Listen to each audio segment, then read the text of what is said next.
Entre autres héritages de l'administration coloniale au Sénégal, figurent en bonne place les centres de recherche agricole et zootechnique, dont celui de Dara, de Kolda, de Saint-Louis et le laboratoire de Hann de référence mondiale reconnu par l'OIE. Le zootechnique de Dara Djolof a été créé dans les années 48, qui s'étend sur une superficie de 6800 hectares.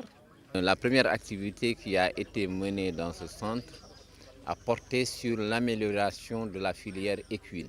En dehors de cette activité, nous avons joué un grand rôle, donc le centre, dans l'amélioration génétique des ruminants.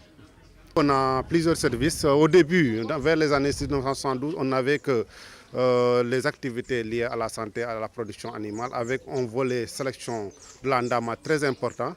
Mais avec les réformes qui sont intervenues au sein de l'ISRA, on a plusieurs services maintenant qui fait qu'on intervient au niveau de la foresterie, de l'arboriculture.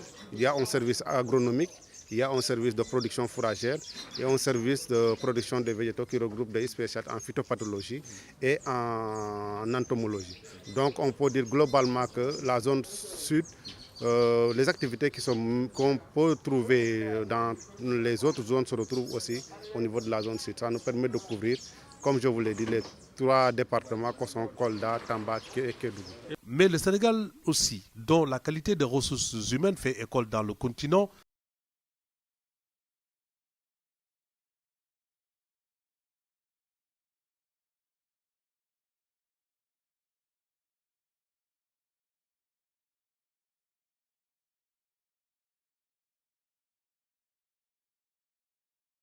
un programme en santé animale et un programme en production animale.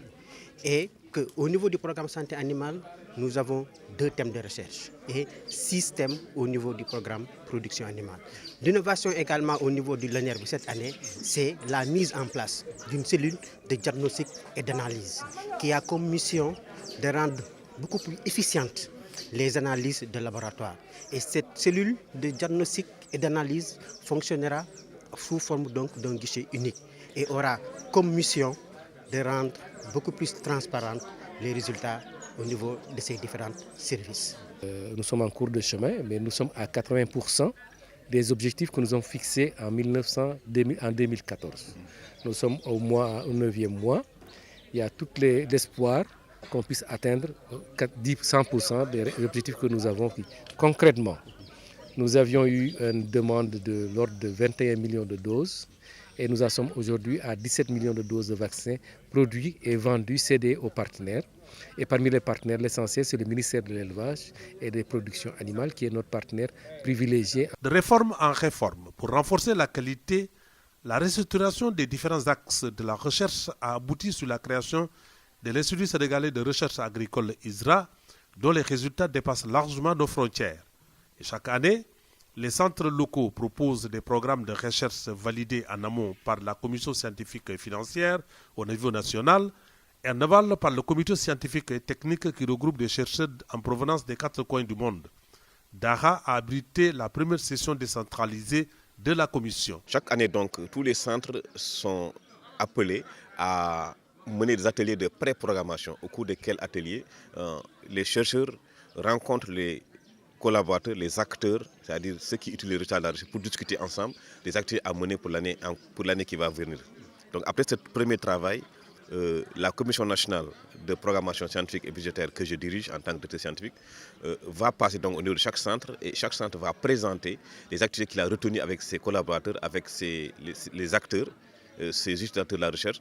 Donc, pour qu'on discute ensemble, voir la faisabilité technique, scientifique et budgétaire de ces activités.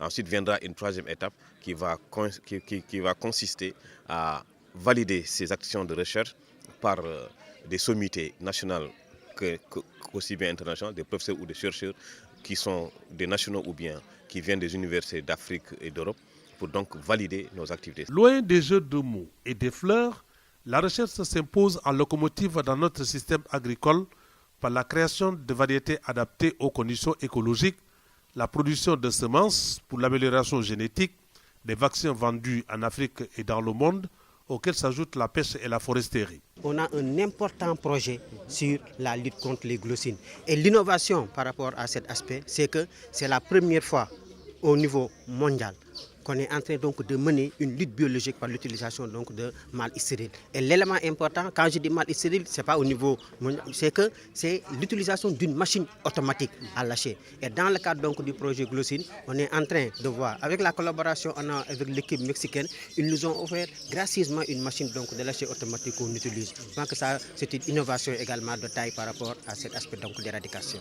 Au cours de cette rencontre, la commission a visité les 236 animaux destinés à la recherche. Le directeur scientifique, Dr Traoré, tire les conclusions suivantes. Nous avons jugé nécessaire de venir sur le terrain, voir de visu ce qui est en train de faire ici en termes notamment de sélection, mais aussi de conservation de la biodiversité, notamment d'un type de zébi que tout le monde connaît bien au Sénégal, le zébi gobra, dont tous les travaux de connaissance, de sélection, de connaissance de la productivité, de la production ont été faits ici à Dara, pour qu'on puisse comprendre nous tous que ce travail qu'on est en train de faire concerne tout le Sénégal, pour le développement économique du Sénégal, naturellement à travers l'élevage. Rendez-vous au mois de novembre 2014 pour la validation du programme national par le comité scientifique et technique.